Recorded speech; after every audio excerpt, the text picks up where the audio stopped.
demanderai de prendre votre copie de la parole de Dieu, s'il vous plaît, et l'ouvrir en Exode. Exode au chapitre 5 ou à la fin du chapitre 4. On va poursuivre notre série ce matin dans le livre de l'Exode. Si vous n'avez pas de Bible entre vos mains, que vous aimeriez suivre avec nous dans la parole de Dieu, on vous invite à lever la main là où vous êtes et on va vous prêter une Bible. Et si vous n'avez pas de Bible à la maison, c'est un cadeau qu'on vous fait. On veut que tout le monde puisse avoir la parole de Dieu entre ses mains. Donc, si vous avez besoin d'une Bible papier ce matin, faites juste lever la main là où vous êtes. Un bénévole va vous apporter une Bible. Quelqu'un a besoin d'une Bible? Tout le monde a la Bible? Parfait. Parfait. On apporte sa Bible à l'Église, c'est merveilleux. George Mueller est un homme que j'ai lu sa biographie, que j'ai été grandement béni de voir sa foi. Un homme qui a décidé de bâtir son ministère sur vraiment une dépendance totale à Dieu. Il a fondé des orphelinats et il a décidé de jamais faire de campagne de financement. Il a dit, si Dieu m'appelle, Dieu va pourvoir. Et je vais juste me fier à lui simplement. Et cet homme-là a fondé des orphelinats et il fonctionnait avec la prière. Et dans la grâce de Dieu, Dieu pourvoyait. Mais il y a certains moments où sa foi a été mise à l'épreuve, certains moments où il y avait des centaines d'enfants dans l'orphelinat à nourrir. Et il se demandait comment je vais faire. Et entre autres, dans sa biographie, on raconte un moment où il s'est levé le matin et il n'y avait aucune nourriture pour les enfants. Les enfants se sont tous assis aux tables dans la grande cafétéria et tout le monde avait une assiette vide. Et là, les gens qui travaillaient à l'orphelinat, les dames qui prenaient soin des enfants et tout ça, les préposés qui étaient avec lui sont venus vers lui en disant « Monsieur Mueller, on n'a aucune nourriture, on n'a rien, là, on a zéro, on ne peut pas nourrir les enfants aujourd'hui. » Puis George Mueller a dit « Écoutez, jusqu'ici, on n'a jamais manqué de rien. Donc, les assiettes sont sur la table, les enfants sont assis à table. On va prier le Seigneur, on va le remercier pour sa provision, puis on va lui faire confiance. » Ça prend de la foi, mais à ce moment-là, il s'est levé avec tous les enfants, puis il a commencé à prier. « Seigneur, on te fait confiance, on sait que tu as toujours pourvu, on n'a jamais manqué de rien. » Et pendant que George Mueller est en train de prier, tout à coup, il dit « Amen » et ça cogne à la porte de l'orphelinat. Et là, la porte ouvre et il y a le boulanger qui arrive à la porte et qui dit « Écoutez, j'étais en prière, j'ai pas été capable, Dieu l'a empêché de dormir. » C'est pas correct, hein? Il a souffert toute la nuit de pas dormir. Il s'est levé en pleine nuit en disant « J'ai l'impression que Dieu met sur mon cœur de faire des pains pour l'orphelinat, puis j'ai fait des pains toute la nuit. Voici des pains que je veux vous offrir gratuitement ce matin. » Wow, gloire à Dieu! Ils prennent les pains, mettent ça sur la table, distribuent aux enfants. Quelques minutes après, ça cogne encore à la porte. Il dit « Mais qu'est-ce qui se passe? » Et là, il y a un homme qui est là et qui dit « Je suis vraiment désolé de vous déranger. Je m'en venais avec mon chariot. J'étais en train de faire ma livraison de lait. Puis il y a une roue qui vient de casser. C'est des chariots de bois à l'époque. Et il y a une roue qui vient de casser. Je ne peux pas faire ma livraison de lait. S'il vous plaît, est-ce que vous pouvez prendre notre lait pour pas qu'il se gaspille? Sinon, il va juste être gâché. » À cette époque-là, ce n'était pas des contenants réfrigérés avec lesquels il se promenait. Et là, l'orphelinat a eu du lait pour tous les enfants qui étaient là et du pain pour pouvoir déjeuner le matin. Comprenez que c'est un homme qui a dit « Je vais mettre toute ma confiance dans le Seigneur et le Seigneur va s'occuper de nous autres. » Il y a des moments où c'est plus dur que d'autres. Pour lui, Dieu a répondu très rapidement ce jour-là. Mais il y a parfois où il y a une distance beaucoup plus grande entre notre prière et le moment où Dieu répond. Il y a des moments où la foi est exercée pendant beaucoup plus longtemps. Et où est-ce qu'on a plus de temps encore de se poser des questions. Mais ici, Dieu a répondu juste au bon moment à George Mueller, à sa prière. Mais encore une fois, il a répondu au moment de Dieu. Dieu a répondu en son temps. Très souvent, il y a des moments qui s'étirent et on se demande, est-ce que Dieu va répondre? Est-ce que Dieu m'entend réellement? La réponse simple, frères et sœurs, c'est que Dieu n'est jamais en retard. Dieu répond aux prières de ses enfants. À sa manière, en son temps et pour sa gloire. Mais Dieu répond. La question est, est-ce qu'on va continuer de lui faire confiance lorsque c'est plus long et lorsque ça prend du temps? Parce que c'est exactement là que la foi est prouvée. C'est là que la foi est éprouvée, mais c'est aussi là que la foi réelle est prouvée. Est-ce que tu vas croire lorsque les choses commencent à se corser? Ou est-ce que tu vas utiliser Dieu un peu comme à contrat? Seigneur, je te prends quand ça fait mon affaire. Je te demande des choses, tu réponds bien, parfait, je continue de travailler avec toi. Si ça ne fait pas mon affaire, on va changer puis on va se tourner vers quelqu'un d'autre pour essayer de trouver une solution. Est-ce qu'on prend Dieu à contrat ou est-ce qu'on a vraiment notre confiance totale en Dieu?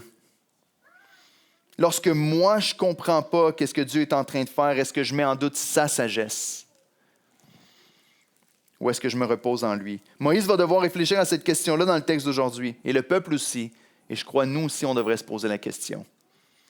Est-ce que j'ai confiance en Dieu seulement quand tout va bien? ou lorsque les choses se corchent, je continue de m'appuyer sur lui. L'idée principale du texte qu'on va lire ensemble aujourd'hui est ceci: la foi est toujours éprouvée, mais l'Évangile te gardera. La foi est toujours éprouvée, mais les yeux sur l'Évangile, on peut avancer pour la gloire de Dieu. On va lire ensemble, au chapitre 5, on va lire les versets 1 à 10. 1 à 9 plutôt pour commencer, et ensuite de ça, on va avancer. Exode chapitre 5, verset 1. Moïse et Aaron se rendirent ensuite auprès de Pharaon et lui dirent: Ainsi parle l'Éternel, le Dieu d'Israël, laissez aller mon peuple pour qu'il célèbre au désert une fête en mon honneur. Pharaon répondit: Qui est l'Éternel pour que j'obéisse à sa voix en laissant aller Israël? Je ne connais pas l'Éternel et je ne laisserai pas aller Israël. Ils dirent: Le Dieu des Hébreux nous est apparu. Permets-nous de faire 3 journées de marche dans le désert pour offrir des sacrifices à l'Éternel, afin qu'il ne nous frappe pas de la peste ou de l'épée. Et le roi d'Égypte leur dit: Moïse et Aaron, pourquoi détournez-vous le peuple de son ouvrage? Allez à vos travaux. Pharaon dit: Voici, ce peuple est maintenant nombreux dans le pays, et vous lui feriez interrompre ses travaux? Et ce jour même, Pharaon donna cet ordre aux inspecteurs du peuple et aux commissaires: Vous ne donnerez plus comme auparavant de la paille au peuple pour faire des briques, qu'ils aillent eux-mêmes se ramasser de la paille. Vous leur imposerez néanmoins la quantité de briques qu'ils faisaient auparavant. Vous n'en retrancherez rien, car ce sont des paresseux. Voilà pourquoi ils crient en disant: Allons offrir des sacrifices à notre Dieu. Écoutez bien le verset 9. Que l'on charge de travail ces gens, qu'ils s'en occupent, et ils ne prendront plus garde à des paroles de mensonges. Voici le cœur du texte qu'on va lire ensemble. On va reculer pour le premier point dans les versets 27 à 31 du chapitre 4. Et voici le cœur.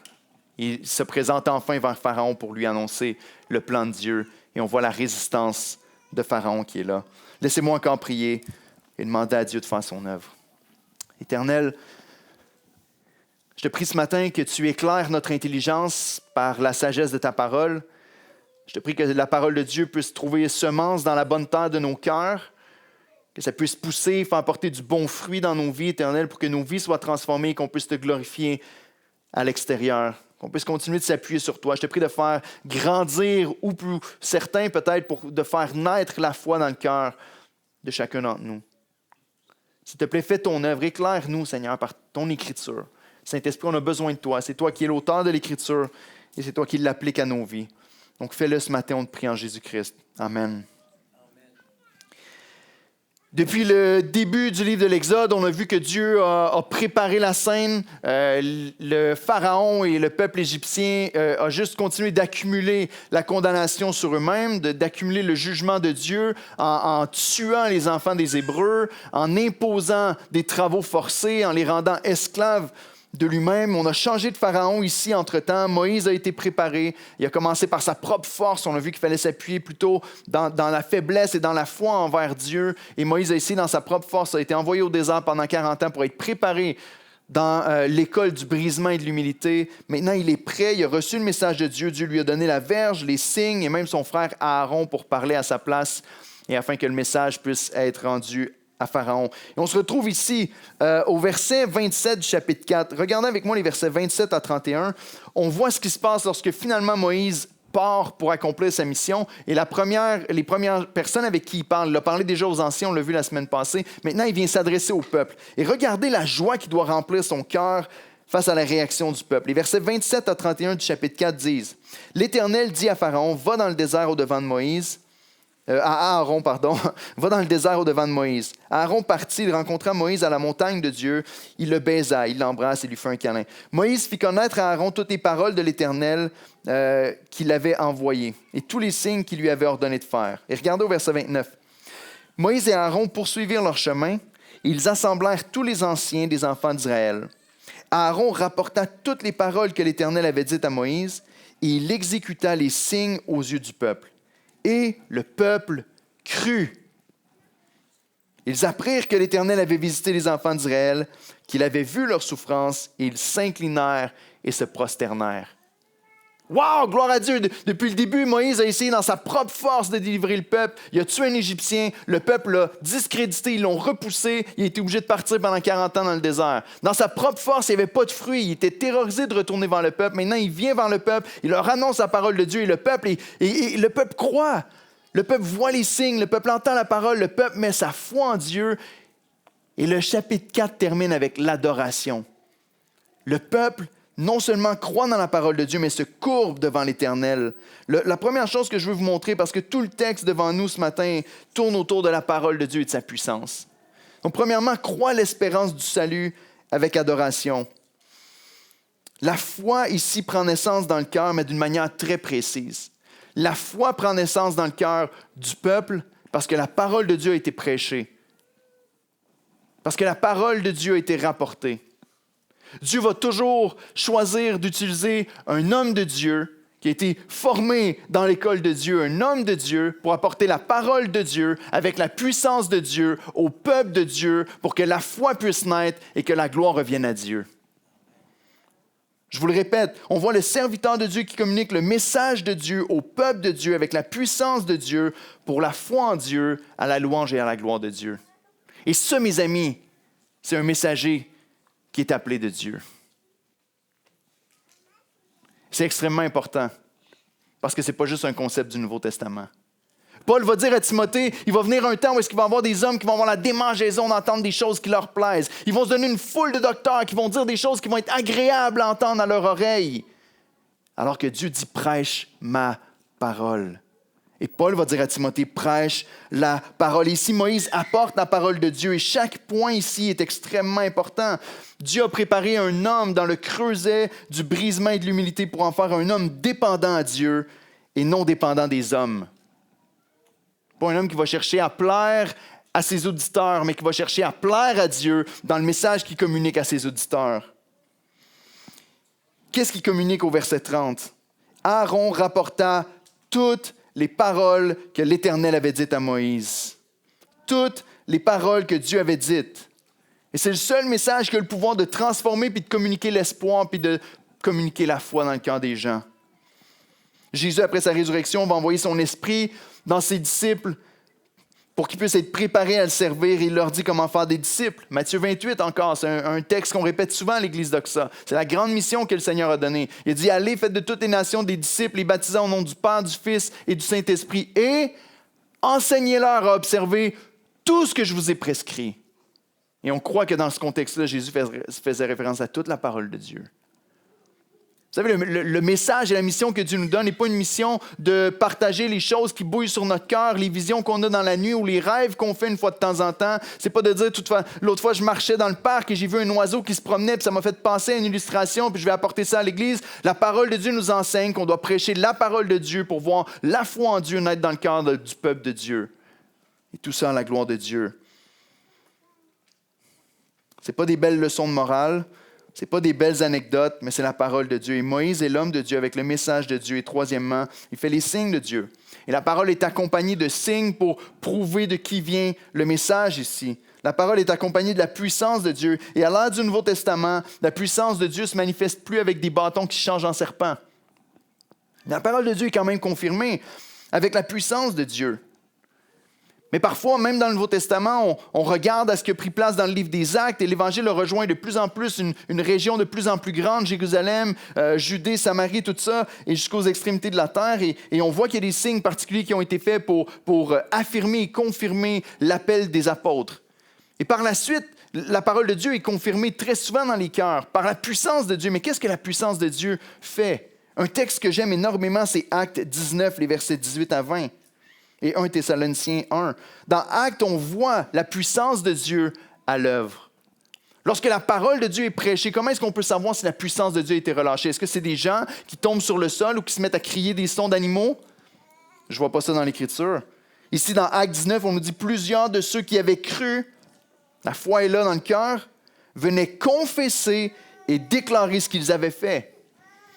Et un certain nombre de ceux qui avaient exercé les arts magiques ayant apporté leurs livres les brûlèrent devant tout le monde. On en estima la valeur à 50 000 pièces d'argent. C'est ainsi que la parole du Seigneur croissait. Comment? En puissance et en force. Lorsque la parole de Dieu est proclamée, tu vois la puissance de Dieu être manifestée dans la vie des gens. Comment? Il y a un changement de vie radical, évident dans la vie de la personne.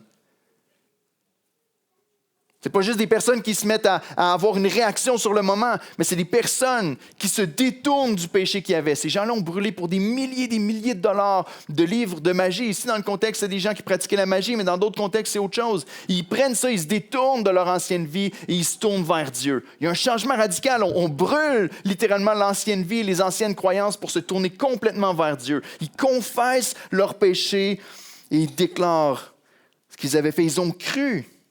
Ils ont cru en Dieu pour de vrai. Et la parole de Dieu croissait en puissance et en force. Mes amis, il n'y a pas de plus grand miracle que de voir des vies être transformées pour la gloire de Dieu. On peut regarder à toutes sortes d'espèces de miracles qu'on aimerait voir. Certains, parfois, vont prier pour des visitations d'anges. Ce n'est pas des blagues, je l'ai entendu. Certains vont vouloir voir Jésus apparaître dans le ciel ou des choses comme ça, ou dans leurs céréales peut-être. Mais la parole de Dieu nous dit que la puissance de Dieu, le miracle du Seigneur se manifeste dans la vie d'une personne lorsque l'Évangile atteint le cœur et que la personne est transformée de l'intérieur par le Saint-Esprit. La puissance de Dieu est manifestée par des convictions de cœur, des confessions de péché, un abandon de l'ancienne vie de manière radicale. La conversion est le signe miraculeux qui confirme la parole qui a été prêchée.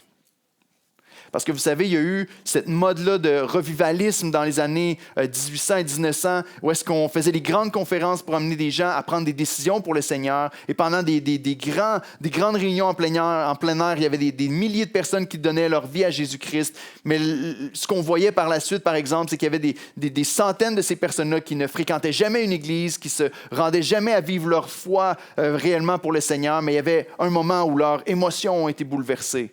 La vraie conversion, ce n'est pas juste de prendre une décision sur le coup de l'émotion. La vraie conversion, c'est l'Esprit qui vient changer ton cœur, qui arrache de ta poitrine ton cœur de pierre et qui met un cœur de chair, qui aime obéir à la loi du Seigneur et le suivre. L'œuvre de l'Esprit dans la vie d'une personne. 1 Thessaloniciens 1,5 nous dit ceci. Paul va parler de comment est-ce qu'il peut savoir que la parole a été prêchée avec puissance. Comment il peut savoir vraiment que l'Évangile a atteint la Thessalonique. Il nous dit, notre Évangile ne vous ayant pas été prêché en parole seulement, mais avec puissance. Pas une verge qui s'est transformée en serpent, frères et sœurs. Avec puissance, avec l'Esprit Saint, avec une pleine persuasion. Et ici, je crois que les trois expressions qui sont utilisées sont juste une clarification de ce qui s'est vraiment passé. L'Évangile vous a atteint avec puissance. Comment? Par le Saint-Esprit qui est venu agir dans vos cœurs. Comment? Par une pleine persuasion que le message qui était prêché était la vérité, dans lequel vous avez mis votre foi et vous avez commencé à vivre pour lui. L'homme de Dieu communique le message de Dieu au peuple de Dieu, avec la puissance de Dieu pour la foi en Dieu, à la louange et à la gloire de Dieu. Puis on le voit ici dans Exode 4. Le peuple croit à la promesse de Dieu. Dieu leur dit directement, je vais vous délivrer. Je vais vous sortir de l'esclavage en Égypte. Je vais vous amener dans un pays où coule le lait et le miel. Je vais vous délivrer de la situation dans laquelle vous êtes, de l'esclavage, et vous allez m'adorer sur cette montagne. Le peuple reçoit la parole de Dieu, croit que Dieu a vraiment envoyé Moïse et Aaron, et le peuple se courbe en adoration. Seigneur, gloire à toi. On a confiance. Est-ce que vous avez déjà vu ce genre de foi-là se lever dans le cœur des gens? Si seulement plus de prédicateurs croyaient à la puissance de la parole de Dieu au lieu de croire en la puissance de leur don de communicateur, l'Église québécoise serait transformée.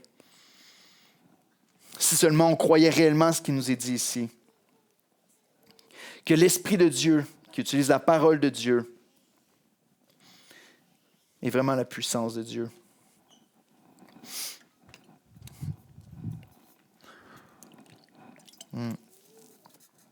Si on ouvrait la Bible et qu'on lisait le texte tout simplement, qu'on enseignait ce que Dieu enseigne dans l'Écriture, on verrait l'Esprit de Dieu agir à travers l'Écriture. Peut-être que certains quitteraient l'Église, peut-être que certains se remettraient en question en ce qui concerne leur salut. Mais est-ce que c'est vraiment une mauvaise chose? Parce que notre but, vous savez, lorsqu'on est une Église, c'est pas de remplir des sièges, c'est pas de multiplier notre popularité, mais c'est de remplir le ciel, de voir la gloire de Dieu être manifestée dans la vie des gens. Donc la parole de Dieu est annoncée ici, mais le peuple s'emporte, le peuple reçoit le message avec foi, avec joie, avec adoration. Et on le voit souvent. Parfois, on va prêcher l'Évangile à des gens, puis des gens vont être tout feu, tout flamme, vont parler du Seigneur, vont sembler être emballés tout à coup. Il y a quelque chose de nouveau qui vient de prendre place dans leur vie. Jésus va parler un peu de ça, de recevoir la parole de Dieu, mais comme dans la pierre. Recevoir la parole de Dieu, et lorsque les épreuves se lèvent, tout à coup, la foi s'éteint. Lorsqu'on voit le peuple ici, c'est tellement encourageant pour eux. Tellement encourageant parce qu'après 400 ans, le Seigneur leur dit « Je m'en viens pour vous délivrer, je vous envoie mon serviteur. » Moïse, c'est tellement encourageant pour lui parce que la première fois, il n'y a rien qui a fonctionné. Et là, il peut se dire « Yes, tout va comme sur des roulettes. » Je parle aux anciens, les anciens sont on board, ils embarquent avec nous. Je parle au peuple, le peuple dit « Oui, on croit puis on adore le Seigneur. » Maintenant, il faut aller vers Pharaon. Certainement, son cœur est emballé en se disant « Pharaon va tout de suite nous dire « Allez-y, peuple, et partez. » Comment je peux dire que Moïse avait probablement ce cœur-là? Lorsque je regarde à sa réaction face à l'opposition de Pharaon. Moïse va tomber dans un grand découragement. La foi authentique est reconnue lorsque l'épreuve se pointe le bout du nez. Ici, tout est beau, mais regardez le texte qu'on a lu dans les versets 1 à 9. Deuxièmement, ne laisse pas l'épreuve étouffer sa voix. Si réellement on doit mettre notre espérance dans la parole de Dieu et croire son salut avec un cœur d'adorateur, le cœur du texte ici est qu'on ne doit pas laisser l'épreuve étouffer la voix de Dieu. Moïse fait tout ce que Dieu lui dit ici, mais le résultat le déçoit amèrement. Moïse fait tout ce que Dieu lui dit, il va vers Pharaon, il apporte le message que Dieu lui a dit d'annoncer, il lui dit « Laisse aller mon peuple » comme Dieu lui avait dit, et Pharaon n'ouvre pas grand ses bras en disant « Parfait, vous pouvez partir ». Rappelez-vous que Pharaon est considéré comme un dieu ou un demi-dieu face à son peuple. Je veux dire, si tu es un demi-dieu puis quelqu'un vient de dire « Laisse aller mon peuple », peut-être que tu vas faire « Wow, attends un petit peu. Là. Tu veux vraiment mesurer ta puissance à la mienne? » Moïse va parler à Pharaon et Pharaon va avoir un cœur dur dès le départ en disant « L'Éternel, c'est qui l'Éternel? » L'expression dans le texte, ce n'est pas une question que Pharaon pose avec un intérêt de vraiment découvrir qui est Dieu. Voyez-vous, lorsqu'on lit le texte et qu'on regarde dans sa réponse, et qui dit « Qui est l'Éternel » au verset 2 pour que j'obéisse à sa voix. Je ne connais pas l'Éternel. C'est pas comme « Qui est l'Éternel? » Moïse, c'est qui ce Dieu-là de qui tu parles? Parle-moi-en, peut-être que je vais le découvrir et lui obéir. Non! Pharaon dit « En québécois, on dirait « T'es qui, toi? T'es qui pour me parler comme ça? C'est qui l'Éternel? T'as rien à me dire. Je ne le connais pas, puis je ne vais pas laisser aller le peuple. » Moïse s'oppose directement à ce que Dieu lui dit à travers son serviteur. Et peut-être qu'il y en a certains qui sont comme ça ici aujourd'hui. Peut-être que vous ne connaissez pas l'Éternel. Peut-être que des gens vous ont parlé de Dieu depuis un bon moment. Peut-être que vous vous dites, moi, je n'ai pas besoin de ce Dieu-là. Je ne veux pas chercher à connaître ce Dieu-là. Je ne le connais pas. Je n'ai pas besoin d'un Dieu dans ma vie. Je ne vais pas le laisser diriger ma vie. Je vais faire ce que moi, je désire. Mais est-ce que ce serait sage, tu penses, de savoir ce que tu rejettes avant de le rejeter? Est-ce que ce serait sage peut-être de se poser la question et de se dire peut-être que je devrais m'informer un petit peu plus sur c'est qui ce Dieu-là de qui il parle? Peut-être que tu peux le rejeter en très bonne conscience par la suite puis dire je vais comprendre qui est ce Dieu-là, je vais comprendre son message et ensuite tu pourras décider de le rejeter si tu veux. Pharaon dit ça ne m'intéresse pas, je ne le connais pas, je ne veux pas le connaître puis je ne ferai pas ce qu'il veut. Puis on sait en connaissant l'histoire d'avance qu'est-ce que ça va attirer comme jugement sur sa vie. Au contraire, non seulement il rejette Dieu, non seulement il s'oppose à Moïse et à Aaron en disant « Qu'est-ce que vous faites là?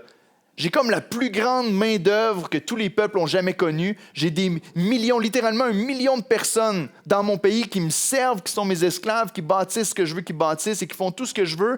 Puis toi, tu veux venir me voler ma main-d'œuvre? » Voyez-vous, ce pharaon-là n'est pas en train de tuer les premiers-nés ici.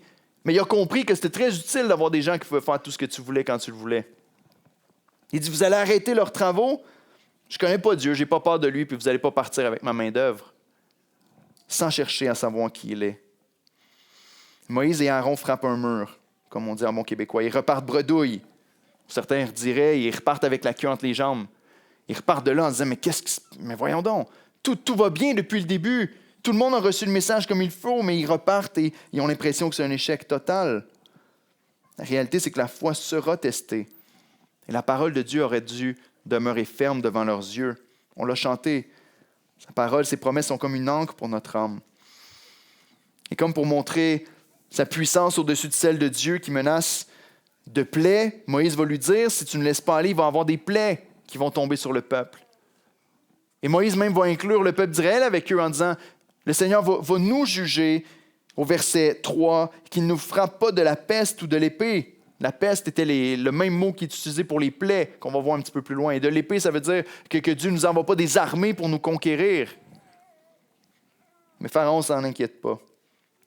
Et Pharaon, comme pour confronter la menace de jugement de Dieu sur lui, il va dire, regarde, je vais te faire goûter à mon jugement. Puis au lieu de se plier à la demande de Dieu, il va imposer un jugement encore plus dur au peuple qui était déjà esclave.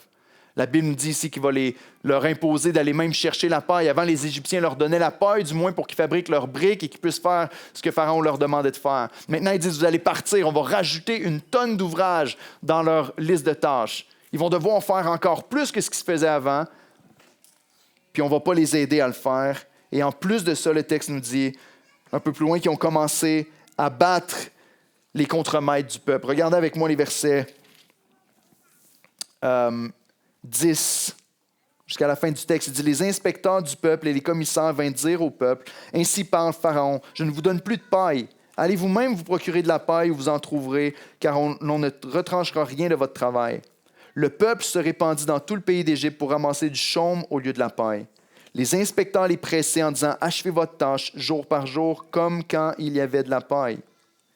On bâtit même les commissaires, c'est les contremaîtres ici des Israélites. On bâtit même les commissaires des enfants d'Israël, établis sur eux par les inspecteurs de Pharaon. Pourquoi, disait-on, n'avez-vous pas achevé hier et aujourd'hui comme auparavant la quantité de briques qui vous avait été fixée? Tu sais pourquoi. Verset 15, les commissaires des enfants d'Israël allèrent se plaindre à Pharaon et lui dire, pourquoi traites-tu ainsi tes serviteurs? On ne donne pas de paille à tes serviteurs et on nous dit, faites des briques. Et voici, tes serviteurs sont battus, comme si ton peuple était coupable.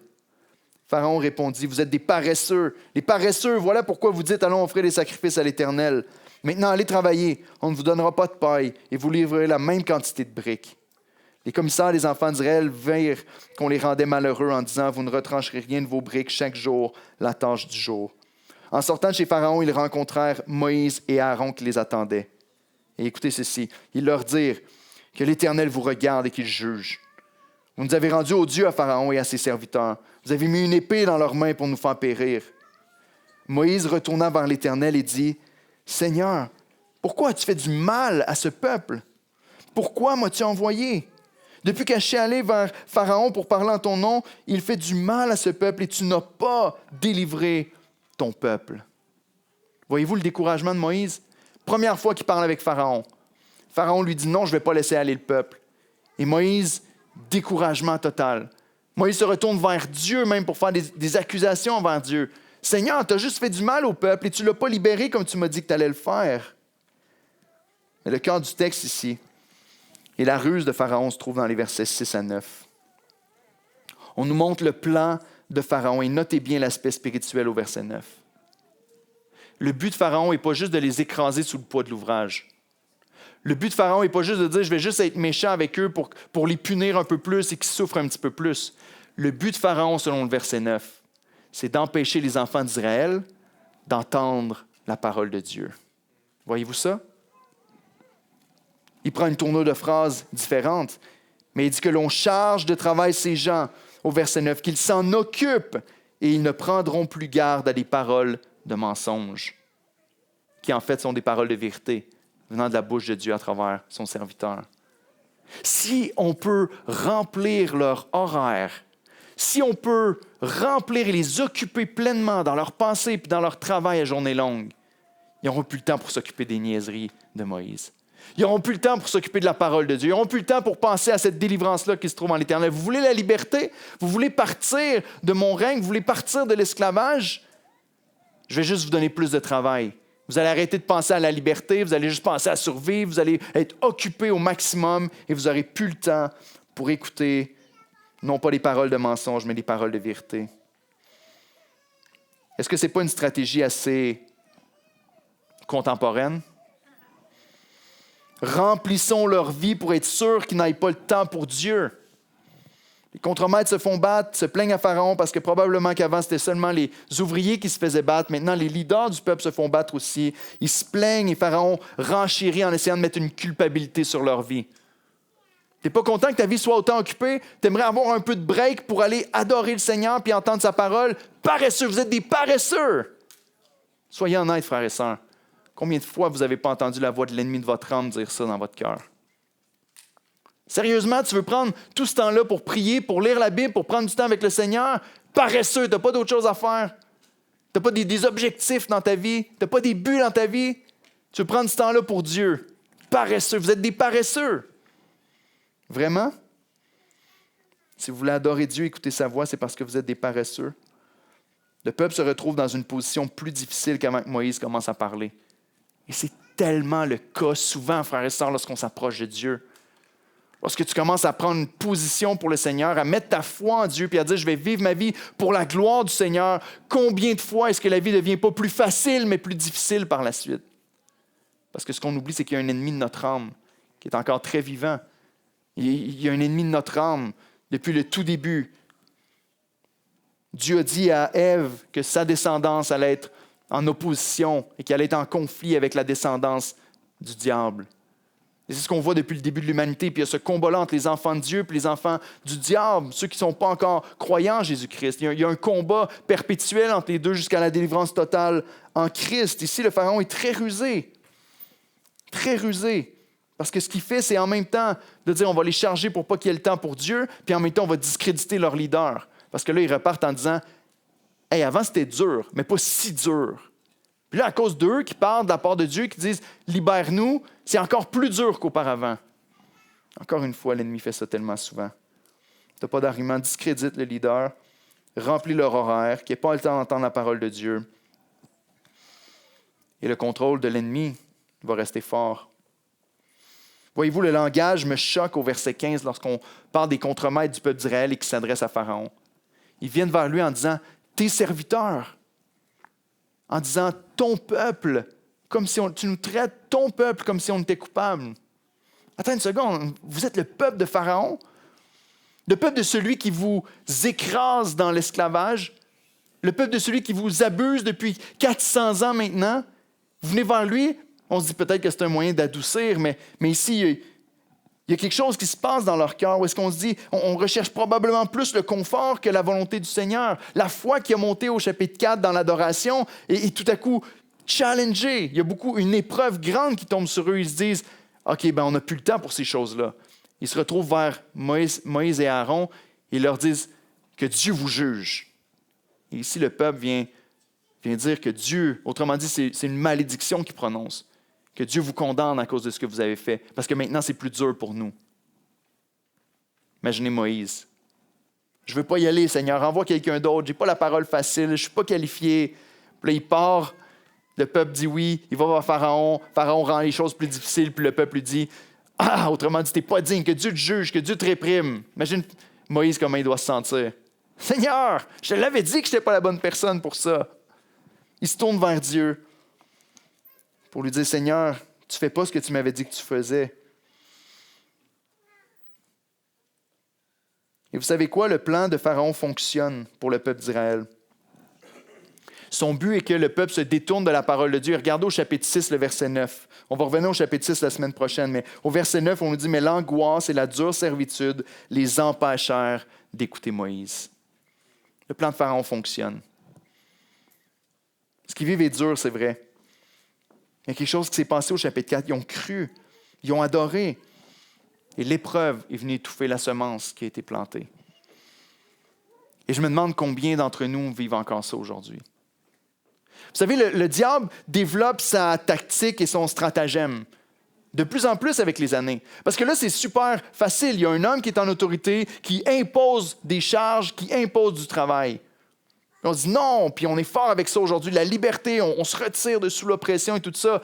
Par contre, le diable développe des stratégies qui sont assez intéressantes. Au lieu de dire on va vous forcer en mettant des leaders qui vont vous oppresser, pourquoi pas les rendre esclavages par leurs propres désirs?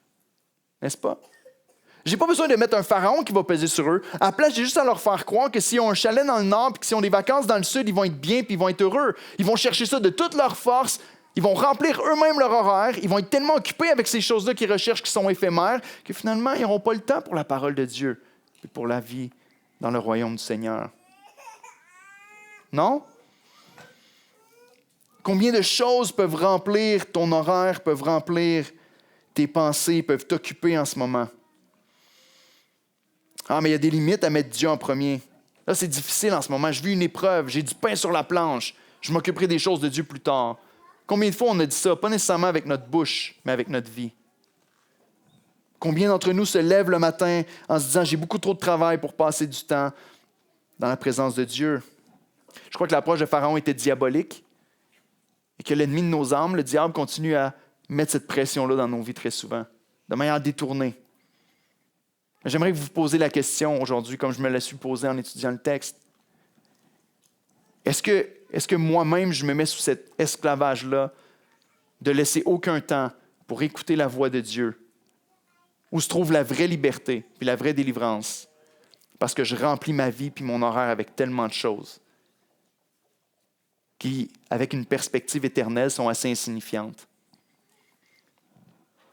Les choses qu'on peut accumuler sur la terre, on ne les amènera pas au ciel. C'est un peu comme cet homme milliardaire que je considère comme un fou qui, à sa mort, a mis des lingots d'or dans ses poches pour dire « Quand je vais mourir et que je vais me retrouver de l'autre côté, je vais encore être un homme qui va dominer sur le reste des autres. » Non, la parole de Dieu nous dit que l'or au ciel, c'est le plancher sur lequel on marche. Ça n'a aucune valeur. Il y a un trésor beaucoup plus précieux et c'est le Dieu de l'Écriture. Qu'est-ce qui remplit ta vie en ce moment et qui t'occupe au point où tu n'arrives pas à écouter la voix de Dieu? Est-ce que c'est l'épreuve, les défis, les responsabilités peut-être que Dieu t'a confiées ou peut-être que tu t'es toi-même ajouté qui ne viennent pas nécessairement de Dieu, des objectifs superficiels? Jésus nous enseigne à chercher d'abord le royaume de Dieu et sa justice et le reste va nous être donné par-dessus. Le reste appartient au Seigneur. Et ce mode de vie-là permet de garder l'oreille ouverte à la parole de Dieu malgré toutes les circonstances. Pharaon voulait étouffer la voix de Dieu avec un horaire chargé, en imposant des tâches. Qu'est-ce qui t'empêche en ce moment d'écouter ou qu'est-ce qui étouffe la voix de Dieu dans ta vie? Vous savez, comme un homme qui est coincé dans une maison en feu, l'épreuve peut se lever parfois comme cette fumée-là qui remplit la maison et tout ce que tu as pour pouvoir te diriger, c'est la voix du pompier qui est à l'autre bout de la salle et qui dit « Marche et suis ma voix, tourne à droite, va par ici, va par là. » La fumée ne fait pas en sorte que le pompier n'existe pas vraiment. Et parfois, on agit comme ça avec Dieu. Les épreuves de la vie qui montent et qui m'aveuglent et qui m'empêchent de voir Dieu font en sorte que je coupe sa voix et je me dis « Dieu n'existe pas, Dieu m'a abandonné, je vais trouver des solutions par moi-même. » Mais les fumées des épreuves de la vie ne font pas en sorte que Dieu t'a oublié et qu'il ne t'entend pas. La question, c'est est-ce que tu vas continuer de t'appuyer sur lui et de lui faire confiance dans cette période d'épreuve? Est-ce que c'est le travail, les études, les relations, les distractions? Vous savez, lorsqu'on regarde dans la parole de Dieu, on nous enseigne que la foi est toujours éprouvée. La foi est toujours éprouvée. Une foi authentique ne dépend pas des circonstances. Une foi authentique est comme une ancre qui reste solide malgré les circonstances, malgré qu'on ne comprend pas. La foi est toujours éprouvée. L'épreuve, au contraire, prouve l'authenticité de la foi et prouve si elle a vraiment pris racine en nous. Et même que la parole de Dieu va nous dire que l'épreuve de la foi est une grâce. Je sais que c'est des choses qu'on n'aime pas entendre. Lorsqu'on passe à travers les épreuves, la Bible me dit c'est une grâce que Dieu me fait. J'aime le théologien R.C. Sproul, il est décédé maintenant, mais il disait c'est très difficile d'être saint quand on souffre. Hein? C'est dur des fois. On souffre, on a mal, on a des bonnes raisons de ne pas mettre notre confiance peut-être ou de ne pas passer du temps avec le Seigneur. Mais c'est une grâce. Regardez avec moi Philippiens 1, les versets 27 à 30. L'apôtre Paul va dire seulement conduisez-vous. Regardez la centralité de l'Évangile. Il va nous dire seulement conduisez-vous d'une manière digne de l'Évangile de Christ, afin que soit que je vienne vous voir, soit que je reste absent, j'entende dire de vous que vous demeurez ferme.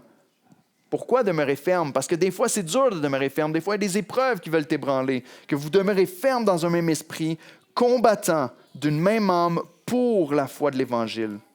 Écoutez le verset 28. Sans vous laisser aucunement effrayer par les adversaires, ce qui est pour eux une preuve de perdition, mais pour vous de salut. Et cela de la part de Dieu. Autrement dit, lorsque tu passes à travers l'épreuve, Dieu vient confirmer ta foi en lui, vient confirmer ton salut. Lorsque tu passes à travers l'épreuve avec la foi en Dieu, avec les regards fixés sur l'Éternel, ta foi est prouvée. Tu es en train de prouver que ton salut appartient au Seigneur, que Dieu va prendre soin de toi. Et c'est aussi une preuve de perdition pour ceux qui persécutent et ceux qui sont les adversaires. De la même manière que le peuple en Égypte, en mettant leur foi en Dieu, est en train de prouver non seulement que leur confiance est en Dieu, Dieu a dit qu'il allait nous délivrer. Pharaon, tu peux dire tout ce que tu veux, Dieu va nous sortir d'ici. Et une preuve de perdition pour lui, parce qu'il continue de s'opposer, d'endurcir son cœur, et Dieu va écraser ses ennemis. Mais regardez au verset 29. Car il vous a été fait la grâce. Écoutez ceci, il vous a été fait la grâce par rapport à Christ, non seulement de croire en lui, mais encore de souffrir pour lui. Et le peuple a reçu la parole de Dieu au chapitre 4, ils ont cru en lui. Puis maintenant, ils ont la grâce au chapitre 5 de souffrir pour lui. Mais comment? Pourquoi est-ce que ce serait une grâce? Parce qu'en réalité, quand tu souffres, c'est la preuve. Quand tu souffres à cause de ta foi, c'est la preuve que tu appartiens à son équipe. Quand le partisan des Canadiens qui se fait peut-être lancer un verre de coke dessus pendant la game d'un fan de l'équipe adverse prouve qu'il appartient aux Canadiens, puis peut même prouver une certaine fierté. « Ha, c'est parce qu'on gagne! » Mais pas en ce moment, là, mais parce qu'on gagne que tu es fâché. De la même manière, ceux qui souffrent par la foi, ceux qui souffrent à cause de leur foi en Christ et qui sont opposés à cause de leur foi peuvent dire « J'ai la foi dans mon Dieu, puis je sais que la victoire lui appartient. Au bout du compte, tu peux faire tout ce que tu veux. Il y en a un seul qui a le pouvoir non seulement de détruire le corps, mais aussi l'âme. » Donc, on ne doit pas être dérangé par ceux qui menacent notre âme. On a la grâce de croire en Jésus, mais aussi l'Évangile est manifesté à la vie des gens lorsqu'on souffre pour son nom. Lorsqu'on souffre pour son nom, on est identifié. Christ est venu, il est mort à la croix, il a pris sur lui les péchés, nos péchés. Il a pris sur lui notre condamnation. Il a souffert pour nous libérer. Il a souffert avec amour, avec patience, pour que l'Évangile soit relâché, que nous, on puisse recevoir le salut et qu'on soit délivré de la condamnation du péché et de la mort. Et lorsqu'on souffre, on a l'opportunité aussi de relâcher l'Évangile aux yeux des gens qui nous regardent à travers notre souffrance. De souffrir avec calme et avec patience, en disant « Je sais que je souffre, mais c'est la seule souffrance que je vais endurer, parce que le jour vient où toutes les souffrances du monde vont disparaître. Dieu veille sur moi et Dieu va me garder jusque dans ce jour-là. Je peux endurer tes souffrances et je peux même continuer à prier, comme Jésus va le dire, pour mes ennemis et à aimer ceux qui me persécutent. Parce que j'ai une assurance dans le ciel. On garde la foi, autrement dit, au lieu d'être effrayé. Donc, laisse pas l'épreuve étouffer la voix de Dieu dans ta vie. Qu'est-ce qui peut venir être une entrave à l'écoute de la parole? Ta foi va être testée. Et comment résister au découragement et pas s'accrocher à ce que la vie a à offrir? Moïse et le peuple ont paniqué. Et je crois que la raison, le verset 1 du chapitre 6 nous dit, on termine avec ça, la raison pourquoi le peuple a paniqué et s'est détourné de Dieu à ce moment-ci, ont commencé à douter, c'est parce qu'ils ont oublié. Je crois que ce que Moïse et le peuple ont fait, c'est qu'ils ont fait de l'écoute sélective. Est-ce que vous connaissez ça? Des fois, on va dire que les enfants sont champions de l'écoute sélective. Des fois, les adultes aussi sont pas pires là-dedans. Les enfants, je m'en vais à mon rendez-vous. Faites le ménage de vos chambres. Ça ne se passe pas chez nous, hein, c'est un exemple. Quand je reviens, on va aller manger une crème glacée ensemble. Faites le ménage de vos chambres. Quand je reviens, le ménage est fait, on va manger une crème glacée ensemble. Tu reviens à la maison. Yeah, papa, on s'en va manger une crème glacée. Est-ce que vos chambres sont faites? Non. Mais tu as promis qu'on mangerait une crème glacée. Ouais, après le ménage de votre chambre. L'écoute sélective. Et on fait ça tellement souvent. Ici, le peuple a entendu Dieu dire, je vais vous délivrer. Je vais vous sortir du pays d'Égypte. Mais est-ce que Dieu n'avait pas annoncé que Pharaon allait résister? Vous vous en rappelez pas? Il faut relire vos notes, les amis. Est-ce que Dieu n'avait pas déjà dit que Pharaon allait s'opposer à eux? Au verset 19 et 20 du chapitre 3, il dit « Je sais que le roi d'Égypte ne vous laissera pas aller si ce n'est par une main puissante. J'étendrai ma main, je frapperai l'Égypte par toutes sortes de prodiges que je ferai au milieu d'elle, après quoi il vous laissera aller. » Il était clair. Au chapitre 4, des versets 21-23, il dit « Et moi j'endurcirai son cœur, il ne laissera pas aller le peuple, et tu diras à Pharaon, ainsi par l'Éternel, Israël est mon fils premier-né. Je te dis, laisse aller mon fils pour qu'il me serve. Si tu refuses de le laisser aller, voici, je ferai périr ton fils, ton premier-né. » Dieu leur avait dit. Le peuple a écouté ce qu'il voulait. Le président Thomas Jefferson a la réputation d'avoir pris la parole de Dieu et de dire « Je crois en Dieu, je crois en la parole de Dieu. » Mais ce qu'il a fait, c'est qu'il y avait certaines parties qu'il n'aimait pas trop. Il a pris une paire de ciseaux, puis il a commencé à couper des parties dans la Bible. Ça, j'aime pas ça, on l'enlève. Tournait les pages, ça, j'aime pas ça, je l'enlève. Ça, j'aime pas ça, je l'enlève. Est-ce qu'on n'est pas comme ça des fois? On lit certains passages, puis on arrive à un passage, moi, je vais changer de page. Je ne veux pas trop y penser pour ne pas être convaincu de cette vérité-là. Ici, le peuple a oublié une partie de la promesse de Dieu. Et c'est une partie importante. Parce que lorsque Dieu promet la souffrance ou l'épreuve ou des embûches sur notre parcours, lorsqu'on voit les embûches arriver, lorsqu'on voit les épreuves arriver, c'est une preuve que les bonnes choses qu'il nous a promis vont aussi suivre par la suite. Comprenez-vous? Lorsque Dieu leur dit « Pharaon va s'opposer à vous », le peuple aurait dû dire « Seigneur, attendez, énervez-vous pas les gars. Dieu nous a dit que Pharaon n'allait pas nous laisser partir facilement, mais Dieu va manifester sa puissance puis il va nous libérer. » Mais Dieu est plein de grâce. Et si tu doutes, si tu te détournes, si tu pratiques l'écoute sélective, il y a de la grâce pour toi. Parce qu'au verset 1 du chapitre 6, Dieu répond à Moïse. Et je crois que le verset 1 du chapitre 6 devrait être avec le verset 23 ici. L'Éternel dit à Moïse, tu verras maintenant que je ferai à Pharaon. Une main puissante le forcera à les laisser aller. Une main puissante le forcera à les chasser de son pays. Voyez-vous ce que Dieu fait dans sa grâce? Moïse est fâché. Dieu, tu n'as pas fait ce que tu allais dire. Tu n'as pas fait ce que tu as dit que tu allais faire et tout ça. Et Dieu, dans sa grâce, regarde Moïse et dit, Moïse, je vais libérer le peuple comme je l'ai dit. Je vais le faire avec une main puissante. Moïse, tu vas voir, ma promesse va s'accomplir. Et ça, c'est une grâce qu'on peut avoir en tant qu'enfant de Dieu. Lorsque les doutes arrivent, lorsque les épreuves arrivent, on n'a pas besoin de se réfugier dans toutes sortes d'autres choses. Ce que Moïse fait ici, d'une certaine manière, est d'accuser Dieu, mais de l'autre manière, c'est une bonne chose parce qu'il vient vers Dieu. Il vient vers Dieu pour lui répandre son cœur et lui faire connaître comment il se sent. Puis Dieu, dans sa grâce, vient répondre à Moïse, Moïse, rappelle-toi ma parole. Rappelle-toi ma parole. Si tu as fait de l'écoute sélective et que tu es confus avec ce qui se passe dans ta vie en ce moment, le meilleur conseil qu'on peut te donner en regardant un texte comme celui-là, c'est reviens à l'Écriture. Est-ce que tu es sûr que tu n'as pas sauté un bout? Jésus a annoncé que ça allait être difficile de suivre, mais il y a la grâce qui suit par la suite, même dans nos doutes, même dans nos problèmes. Les musiciens peuvent s'approcher. Je termine avec ceci. À notre mariage, à moi et Marie-Michel, on a choisi la chanson sur laquelle elle entrait. Ça va faire 20 ans cet été de ça, ça fait longtemps, mais on a choisi la chanson sur laquelle elle a entré avec ses filles d'honneur. Et la chanson représentait un peu notre passé aux deux. Pour ma femme, c'est un peu comique. Là. C'était comme un de ses films préférés quand elle était jeune, Rock and None, avec Lauryn Hill qui chantait dans le film. Et moi, j'étais un fan de hip-hop en grandissant et j'aimais les Fugees. Et Lauryn Hill était une voix qui m'a marqué dans ma jeunesse. Et Lauryn Hill et Tanya Blount, dans le cadre du film sur ces filles-là qui sont dans un couvent, ils ont chanté le chant « His eyes is on the sparrow ». Est-ce que vous avez déjà entendu ce chant-là? Et la voix de ces deux femmes-là, juste exceptionnelle. Dieu leur a donné des voix magnifique, mais alors que ma femme descendait l'allée et qu'on était deux jeunes dans beaucoup d'aspects assez idiots et qu'on n'avait aucune réelle idée de quoi on s'embarquait, qu'on n'avait aucune idée des défis que le mariage allait impliquer, tout ça, mais les deux, on avait une chose qui était certaine dans notre cœur. Les yeux du Seigneur étaient sur nous. Et les épreuves qui allaient venir dans notre vie, on allait mettre notre confiance dans l'Éternel. Il y a des fois où on doute, il y a des fois où on chute, il y a des fois où on a de la misère, mais l'Éternel est au centre. Et les paroles de ce chant-là nous disent ceci, et je vous l'ai mis à l'écran pour que vous puissiez suivre avec moi. Une partie du couplet dit ceci, « Pourquoi devrais-je me sentir découragé?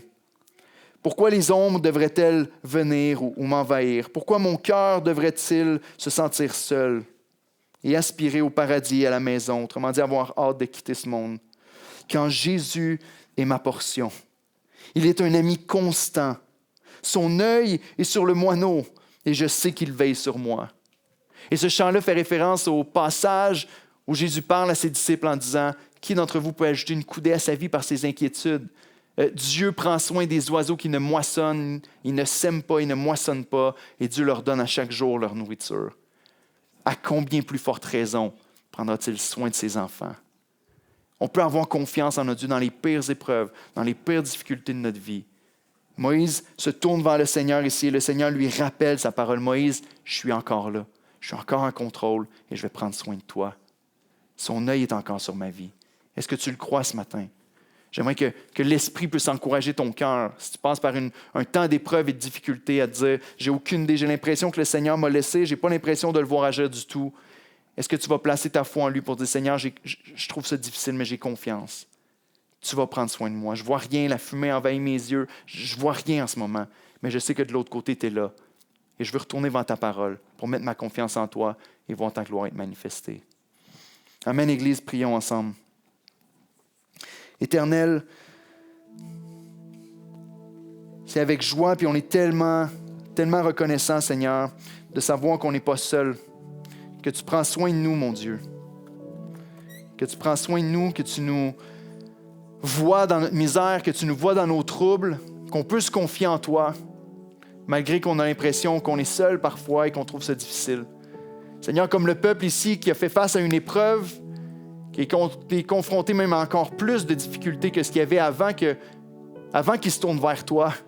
Je te prie d'encourager chaque personne qui sont ici, qui ont décidé de mettre leur foi en toi, de te suivre avec leur vie et qui rencontrent des murs et qui rencontrent des difficultés. Je te prie de les fortifier, mon Dieu, et de leur montrer que c'est justement là que la foi compte. Tu es là, Seigneur, dans l'épreuve. Tu les portes, tu les soutiens, tu les vois et tu vas les conduire à bon port. Aide-nous, Seigneur, à ne pas te voir comme un Dieu à contrat qu'on prend seulement quand on le sent, seulement quand on a l'impression que tu fais ce que nous, on veut. Mais je te prie que quand nous, on ne comprend pas, qu'on peut s'appuyer sur ta sagesse. Fais ton œuvre, Seigneur, dans nos vies. Soutiens ton Église et garde-la. On te prie en Jésus-Christ. Amen.